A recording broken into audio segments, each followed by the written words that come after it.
Bismillahirrahmanirrahim. Assalamualaikum warahmatullahi wabarakatuh. Perkenalkan, saya Salsabila Safirana Wibisono dengan NIM 21080909624 akan mempresentasikan laporan hasil kerja praktek di Diskominfo Kota Semarang dengan judul Manajemen Proyek Teknologi Informasi dalam Perancangan Optimalisasi Website Semarang Smart City menggunakan metode waterfall.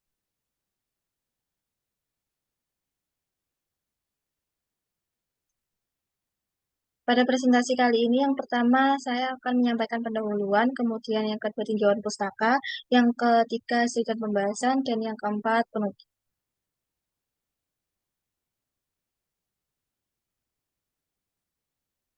Dinas Komunikasi, Informatika, Statistik, dan Persandian Kota Semarang atau yang lebih dikenal sebagai Diskominfo Kota Semarang memiliki tugas sebagai pengelola berbagai media informasi pemerintah Kota Semarang.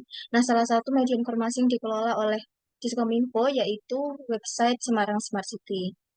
Website ini memiliki banyak sekali fitur sehingga mengakibatkan adanya fenomena sistem informasi di dalam sistem informasi. Jadi, di dalam sebuah sistem informasi yang sudah banyak sekali data tersebut, terdapat sistem informasi sehingga hierarkinya itu bertumpuk-tumpuk gitu.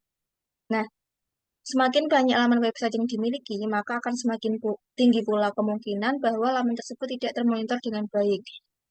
Akan dapat berpotensi menimbulkan kebingungan pula bagi para user atau pengguna, yaitu masyarakat Kota Semarang, dan dari pihak Diskominfo Kota Semarang itu sendiri dalam proses pengembangan websitenya.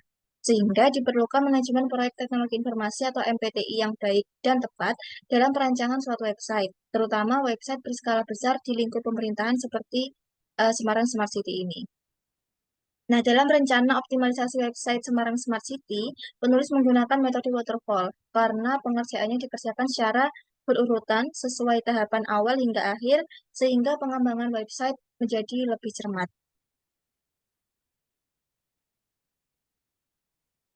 Nah, kemudian masalah yang akan diangkat pada laporan kerja praktek kali ini adalah bagaimana cara merancang dan mengimplementasikan konsep manajemen proyek yang baik dan terstruktur pada website Semarang Smart City menggunakan metode waterfall.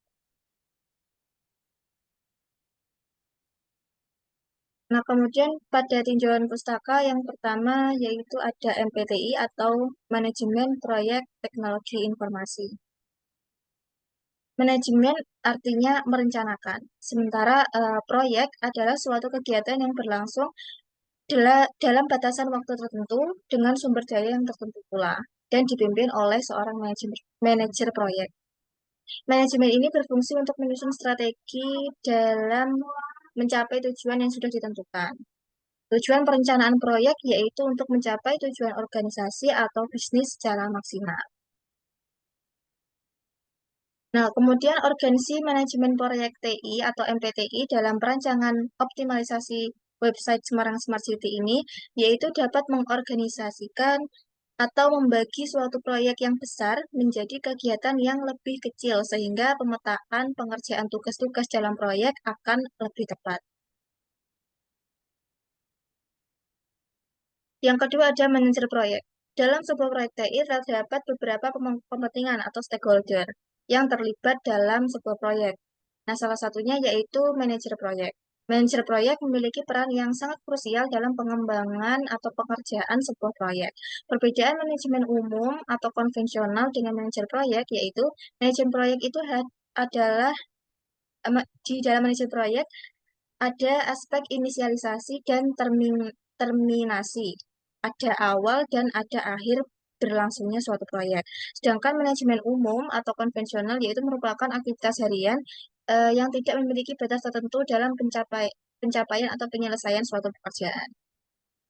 Nah, manajer proyek sendiri berperan untuk mengintegrasikan kegiatan yang berbeda untuk mencapai tujuan tertentu, kemudian sebagai komunikator, kemudian memastikan bahwa semua stakeholder mengetahui informasi mengenai kebijakan, tujuan, anggaran, jadwal, dan sebagainya dalam sebuah proyek.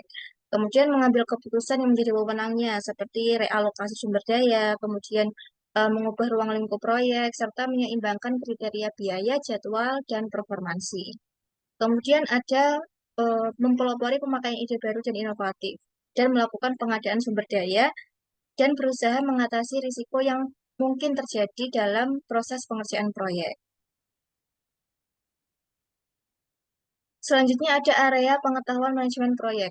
Project Management Body of Knowledge atau PMBOK menguraikan tentang pengetahuan unik pada bidang manajemen proyek dan berhubungan dengan manajemen lain secara teratur. Pada PMBOK terdapat 10 area pengetahuan manajemen proyek. Yang pertama yaitu manajemen integrasi, yang kedua manajemen ruang lingkup, yang ketiga manajemen jadwal, yang keempat manajemen biaya, kelima manajemen kualitas, keenam manajemen sumber daya, ketujuh manajemen komunikasi, delapan manajemen risiko, sembilan manajemen pengadaan, dan 10 manajemen pemangku kepentingan atau stakeholder.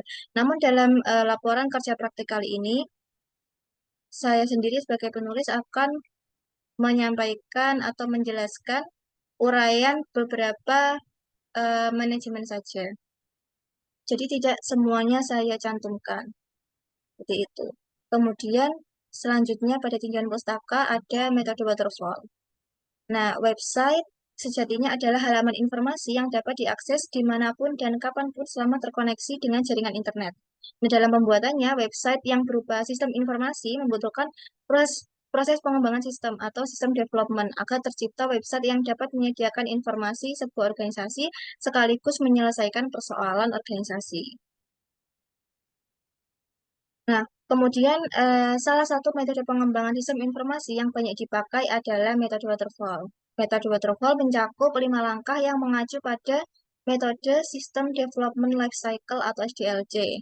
Langkah-langkah tersebut yaitu yang pertama analisis kebutuhan, yang kedua desain sistem, yang ketiga implementasi atau penulisan kode, yang keempat pengujian, dan yang kelima evaluasi dan pemeliharaan. Nah, pada metode waterfall ini selanjutnya akan dibahas pada tahapan 1 dan 2 saja, yaitu analisis kebutuhan dan desain sistem. Karena tahapan 3 dan seterusnya itu akan diaplikasikan oleh pengembang atau developer.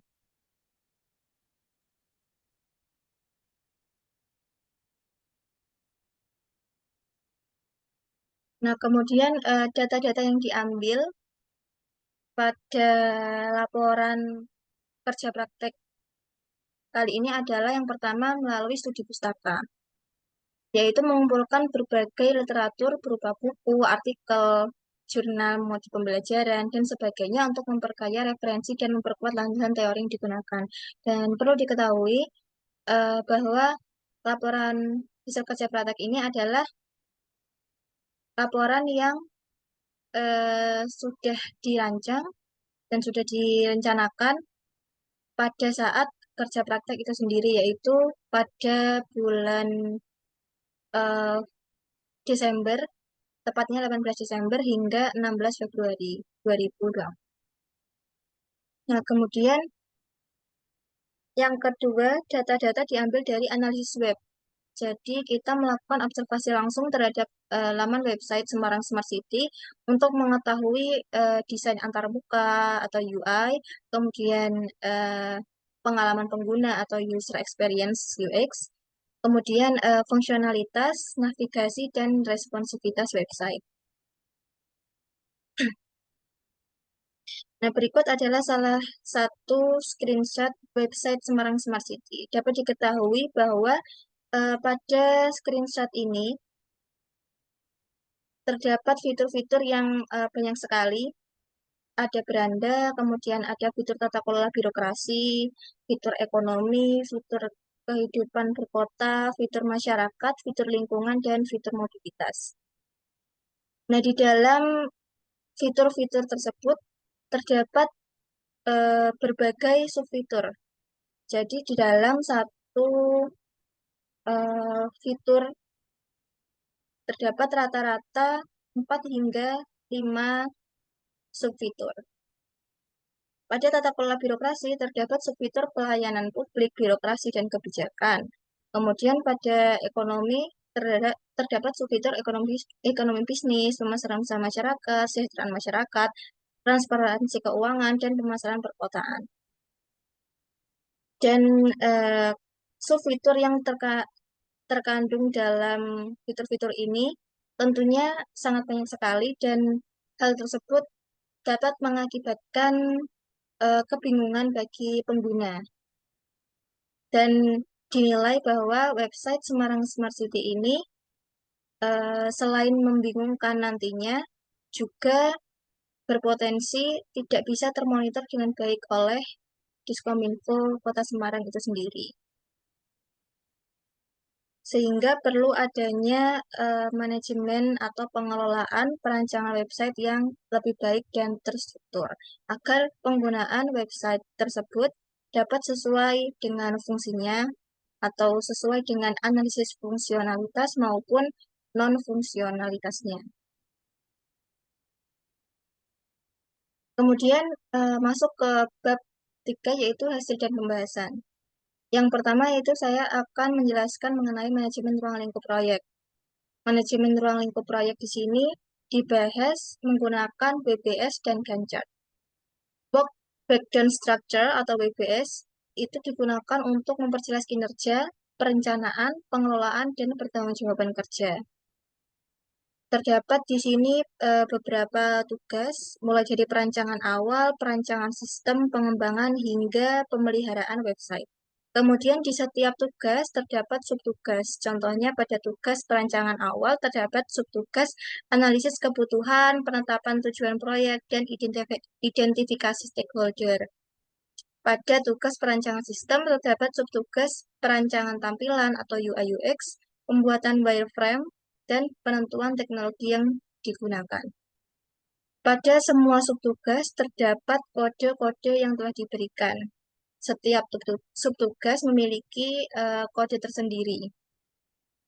Kemudian di sini terdapat Gantt chart, yaitu chart yang memuat informasi waktu mulai dan selesainya sebuah aktivitas secara terperinci.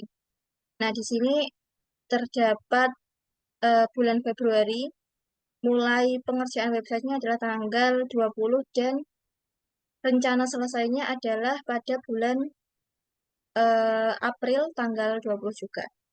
Jadi selama 2 bulan. Kemudian di sini dapat dilihat terdapat kode-kode yang sudah tertera. Di sini hanya ditampilkan kode P, yaitu selesai pada proses peluncuran website. Nah, untuk kode key RSTU, kode key sampai selesai ini akan dilakukan secara berkelanjutan. Seperti itu. Kemudian yang kedua ada manajemen sumber daya proyek. Dalam manajemen sumber daya proyek ini saya eh, memisahkannya menjadi dua bagian, yaitu sumber daya manusia dan sumber daya perangkat. Nah, sumber daya manusia sendiri yaitu terdiri dari tim perancangan optimalisasi website Semarang Smart City. Yang pertama yaitu Salsabila Safirana Bisono, yaitu saya sendiri sebagai manajer proyek. Kemudian yang kedua ada Nur Ufaira sebagai front-end developer. Dan yang ketiga ada Eros Alfredo Hermanto sebagai back-end developer. Kemudian untuk sumber daya perangkat, di sini terdapat eh, proyeksi tugas, perangkat, dan spesifikasi yang dibutuhkan sesuai proyeksi tugasnya masing-masing. Contohnya manajer proyek di sini tidak terdapat bahasa pemrograman karena memang manajer proyek tidak melakukan implementasi kode untuk pengembangan website. Kemudian di sini juga terdapat beberapa perbedaan pada platform yang digunakan oleh manajer proyek dan developer. Manajer proyek menggunakan platform berupa Whimsical, Microsoft Word, dan Microsoft Excel. Kemudian untuk front-end developer menggunakan platform berupa Visual Studio Code dan bahasa pemrogramannya yaitu PHP, HTML, dan CSS. Kemudian untuk back-end developer, platform ini juga menggunakan Visual Studio Code sebagai proses implementasi kode atau pengembangan perancangan kode build website, dan bahasa pemrograman yang digunakan adalah PHP, HTML, dan CSS. Kemudian yang ketiga ada manajemen stakeholder proyek. Nah, manajemen stakeholder proyek ini mencakup penyedia sponsor proyek, manajer proyek, anggota tim, staf pendukung, dan pengguna. Untuk penyedia sponsor proyek sendiri adalah pemerintah Kota Semarang. Manajer proyek sendiri adalah saya, Sasabila Safirani Busono. Untuk anggota timnya yaitu Nur Ufairah dan Eros Alfredo Hermanto. Staf pendukung yaitu Diskominfo Kota Semarang. Kemudian penggunanya adalah masyarakat Kota Semarang. Nah, kemudian masuk ke perancangan sistem. Seperti yang saya jelaskan di awal bahwa pada perancangan sistem ini saya hanya akan menjelaskan dua tahapan awal yaitu analisis kebutuhan dan desain sistem. Karena tahapan ketiga dan seterusnya sampai selesai dikerjakan oleh developer. Yang pertama adalah analisis kebutuhan dilakukan untuk mengetahui kebutuhan fungsional maupun non-fungsional. Nah, kebutuhan fungsionalnya ini untuk yang pertama admin, kemudian yang kedua user. Kemudian untuk mengetahui UI UX design yang cocok dengan pengguna website dan mengetahui kebutuhan kualitas website Semarang Smart City.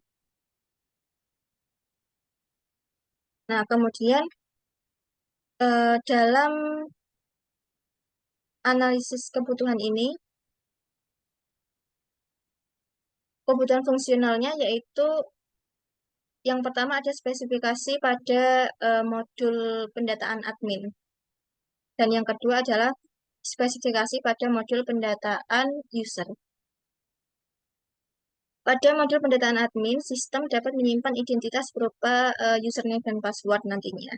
Kemudian sistem dapat menampilkan notifikasi pesan adanya user yang melakukan login, mengisi layanan pengaduan masyarakat, mengisi forum diskusi online bagi masyarakat, dan sebagainya. Kemudian sistem dapat menampilkan adanya pembaruan mengenai berita atau artikel terbaru, informasi terbaru mengenai alat transportasi publik misalnya, kemudian informasi terbaru mengenai kalender agenda Pemkot Semarang, dan sebagainya. Hal yang sama juga dilakukan pada spesifikasi pada modul pendataan user. Sistem juga dapat menyimpan identitas user berupa username dan password. Kemudian sistem dapat menampilkan notifikasi pesan jika sudah melakukan login, mengisi layanan pengaduan masyarakat, dan sebagainya. Dan sistem dapat menampilkan adanya pembaruan mengenai berita atau artikel terbaru, informasi terbaru, dan kalender agenda terbaru pemerintah Kota Semarang. Kemudian untuk kebutuhan antarmuka, UI UX Design website Semarang Smart City ini harapannya dapat diakses dan dijalankan di PC, laptop, atau handphone yang terhubung dengan internet. Sehingga diperlukan desain yang tentunya responsif, kemudian navigasi yang mudah dimengerti, pencarian yang efektif, tampilan berita yang informatif, proses pengaduan yang mudah dipahami, feedback, notifikasi yang relevan, integrasi multimedia. Kemudian selain itu estetikanya pun perlu diperhatikan. Contohnya warna dan visual yang konsisten. Kemudian desain yang menarik, user testing, dan aksesibilitas yang baik. Selanjutnya untuk kebutuhan kualitas, dalam membuat proyek website Semarang Smart City ini dibutuhkan pengukuran kualitas dan target kriteria yang akan dicapai. Contohnya untuk kriteria informasi, targetnya yaitu mampu mencatat, menyimpan, dan menampilkan riwayat aktivitas. Untuk kriteria akses data, targetnya yaitu dalam hal pencatatan atau perubahan data harus dilakukan oleh pihak yang berwenang serta diharapkan adanya kemudahan dalam akses data. Untuk kriteria data pengguna, targetnya yaitu keamanan data pengguna baik dalam perlindungan privasi dan arsip data. Untuk kriteria penggunaan fitur, targetnya yaitu kemudahan dan kejelasan informasi penggunaan fitur website dan hal-hal terkait informasi yang tersedia dalam website. Selanjutnya ada desain sistem. Desain sistem didasarkan pada kebutuhan fungsional dan non-fungsional website yang sudah dianalisis sebelumnya. Perombakan yang dilakukan oleh tim perancang meliputi yang pertama landing page, yang di dalamnya nanti berisi peta interaktif Semarang dan berita terkini. Kemudian pada navigasi beranda pada bagian atas terdapat fitur-fitur yaitu tata kelola birokrasi, ekonomi, kehidupan berkota, masyarakat, dan lingkungan. Namun di dalam fitur-fitur tersebut juga ada beberapa subfitur yang sudah dipangkas, hanya 2 sampai 3 saja. Agar penggunaan website ini menjadi semakin nyaman dan para pengguna juga tidak kebingungan untuk mencari informasi terkait apa yang mereka butuhkan di dalam website tersebut. Karena jika dilakukan perancangan yang sama persis dengan website sebelumnya, maka dirasa pengguna akan kembali kebingungan untuk mengakses informasi yang ada di dalam website karena terjadi tumpukan informasi di dalam informasi yang akan membingungkan bagi pengguna. Kemudian ada produk Semarang Smart City yaitu Siharpa atau Sistem Informasi Harga Pasar. Kemudian ada aplikasi Sayang Bunda, Pantau Banjir, iRusun, dan Jurnal Riptek. Kemudian ada karir, ada sistem informasi lowongan kerja dan rekrutmen tenaga ahli. Kemudian pada search digunakan untuk mencari informasi di website dengan keyword tertentu. Kemudian ada ahli bahasa, yaitu digunakan untuk mengakses website dengan bahasa Indonesia maupun Inggris. Yang kelima ada manajemen jadwal proyek. Nah, setelah membuat WBS tersebut akan menjadi acuan manajemen proyek yang lain. Contohnya itu dalam manajemen jadwal proyek. Diperlukan tabel kegiatan yang didasarkan pada WBS dan Gantt chart, serta dibutuhkan diagram critical path method atau CPM untuk mengetahui durasi pasti berlangsungnya proyek. Nah, dapat diketahui bahwa di sini terdapat nama kegiatan dan kodenya. Contohnya analisis kebutuhan dengan kode A, penetapan tujuan proyek dengan kode B, identifikasi stakeholder dengan kode C, dan seterusnya. Kemudian ada kegiatan sebelumnya. Misalnya, penetapan tujuan proyek itu tidak akan bisa dilakukan sebelum dilakukan analisis kebutuhan. Seperti itu. Kemudian, misalnya di sini pembuatan wireframe dengan kode E itu tidak akan bisa dilaksanakan sebelum dilakukan perancangan UI UX. Seperti itu. Kemudian di kolom selanjutnya ada jangka waktu yang dihitung menggunakan satuan hari. Untuk analisis kebutuhan dibutuhkan waktu 2 hari. Penetapan tujuan proyek dibutuhkan waktu 2 hari, dan seterusnya. Kemudian sebelahnya ada tanggal mulai dan tanggal selesai. Di sini tanggal mulanya yaitu 20 Februari 2024. Kemudian tanggal selesainya direncanakan pada 19 April 2024.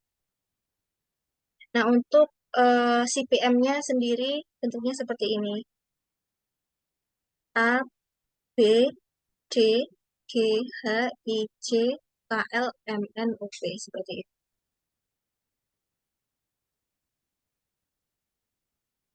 Nah, CPM sendiri itu dilakukan agar proyek ini bisa selesai dalam waktu yang telah ditentukan sesuai jadwal. Nah, karena kebanyakan dari proyek memiliki slack atau kesenggangan waktu, sehingga ada beberapa kegiatan yang memang dapat ditunda sedikit tanpa mempengaruhi tanggal finish proyeknya. Namun, hal ini tidak dapat dilakukan untuk critical path. Jadi, setelah kita menggunakan critical path method atau CPM, diharapkan semua kegiatan yang telah tertulis pada CPM dengan kode-kode berikut yang berwarna biru ini, itu dapat dilakukan berurutan dan dilakukan dari mulai awal hingga akhir. Kemudian yang keenam ada manajemen biaya proyek. Biaya proyek ini mencakup biaya langsung maupun tak langsung. Biaya langsung contohnya biaya pengembangan website, biaya pemeliharaan, biaya hosting, website, dan sebagainya. Kemudian untuk biaya tak langsung contohnya biaya saat rapat atau biaya cetak wireframe mungkin, dan sebagainya. Nah, untuk manajemen biaya proyek sendiri juga didasarkan pada BBS yang telah dibuat sebelumnya. Di sini terdapat perancangan awal, perancangan sistem, pengembangan, dan seterusnya, dan telah diberi eh, anggaran kebutuhan dana, estimasi dana. Dan untuk mulai dari perancangan awal hingga pemeliharaan berkelanjutan, website Semarang Smart City ini membutuhkan total dana sebesar 40 juta rupiah. Kemudian yang ketujuh ada manajemen risiko proyek. Nah, manajemen risiko ini dilakukan untuk mengidentifikasi, merespon, mengontrol, dan memperkecil risiko dari seluruh kegiatan proyek, terutama dalam proses pengembangan sistemnya. Di sini dapat diketahui contohnya pada perancangan awal. Terdapat beberapa potensi risiko, yaitu kurangnya pemahaman terhadap kebutuhan pengguna, kebutuhan yang berubah selama proyek berjalan, dan sebagainya. Kemudian pada perancangan sistem, terdapat beberapa potensi risiko, yaitu desain yang tidak sesuai dengan ekspektasi pengguna, kemudian wireframe yang tidak mencerminkan fungsionalitas website, dan sebagainya. Pada pengembangan juga terdapat beberapa potensi risiko, yaitu kompleksitas dalam pengembangan website, kesalahan dalam integrasi dengan front-end dan back-end, kemudian ada data yang tidak sesuai atau data yang korup, ada keterbatasan dalam skala database, dan sebagainya. Begitu juga pada konten, pengujian, peluncuran, dokumentasi, hingga pemeliharaan. Terdapat berbagai risiko yang harus diidentifikasi agar kita dapat merespon dan mengontrol sehingga risiko tersebut dapat diperkecil dan tidak berimbas besar untuk kegiatan proyek manajemen TI ini. Kemudian eh, yang kedelapan ada realisasi proyek. Nah, berikut adalah gambaran awal desain sistem yang dirancang oleh manajer proyek. Terdapat landing page, navigasi, fitur-fitur, dan subfitur yang diperlukan dalam optimalisasi website Semarang Smart City. Setelah itu dimulai proses perancangan dan pengembangan sistem sesuai gambaran awal oleh para teknisi atau developer, khususnya front-end dan back-end developer. Nah, di sini dapat dilihat yang pertama ada screenshot landing page website Semarang Smart City yang telah dirombak, terlihat lebih rapi dan minimalis. Di dalamnya ada peta interaktif wilayah Semarang, kemudian ada berita-berita terbaru dan artikel terbaru. Kemudian ada contoh layanan aduan masyarakat.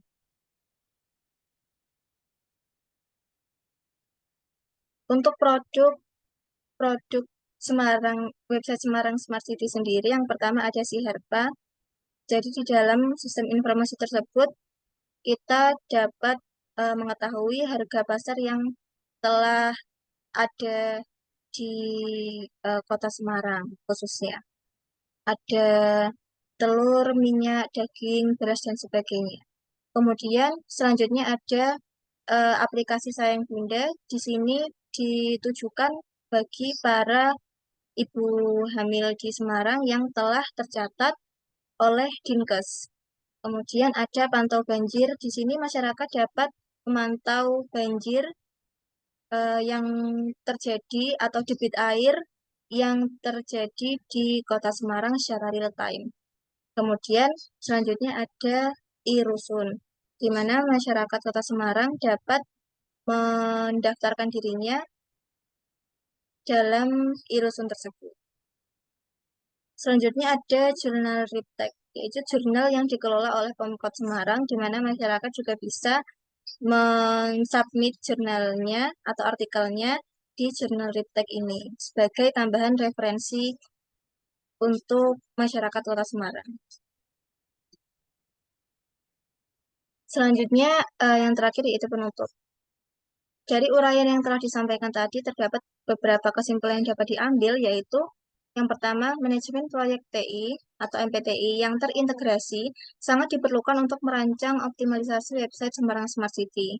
Nah, yang kedua, MPTI dalam laporan ini mencakup manajemen ruang lingkup menggunakan WBS dan Gantt chart, manajemen sumber daya, manajemen stakeholder, manajemen jadwal menggunakan CPM, manajemen biaya menggunakan parametric model, dan manajemen risiko. Kemudian yang ketiga, dengan menggunakan MPTI, proyek pembuatan website akan menjadi lebih baik, rapi, terstruktur, dan tentunya terdokumentasi dengan baik. Kemudian, saran untuk penelitian selanjutnya adalah dengan mengaplikasikan MPTI secara kompleks dan lebih menyeluruh agar didapatkan hasil yang lebih baik lagi. Sekian yang dapat saya sampaikan. Apabila ada kurang lebihnya, saya mohon maaf. Wassalamualaikum warahmatullahi wabarakatuh.